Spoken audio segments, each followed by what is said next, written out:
that we've played a little bit with just generating some content, let's go further and experiment with using styles within the text-to-vector graphic. So all you need to do is toggle that arrow to get that open. Now, the idea of styles is that we can pull styles from colors, other pieces of artwork to generate something a little more specific. So I've turned on my reference asset. We're going to generate the same thing that we did before. So if you recall, this was what we generated earlier. But I am going to refer to this piece of artwork.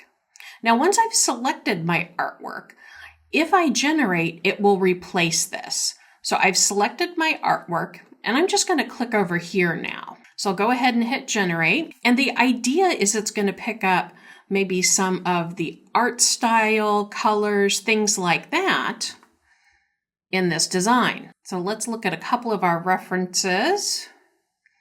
Yeah, you can definitely see it pulling some of that color in there. Well, let's try a different piece to generate. So this time I'm going to grab this to generate, and we'll click. So you can see it did pull some of the variations in color and maybe the style of this kind of shape in the background there. And for our final, let's experiment with picker. So the picker is going to allow us to pick the overall style. We can select color. We can draw a lasso around things. So let's do a couple of experiments with that. Let's start with just grabbing this hot pink and generate. Now we've got some good generation. So you can see it's pulling in that pink. The reference assets can really enhance what you are generating. Hopefully you find that helpful.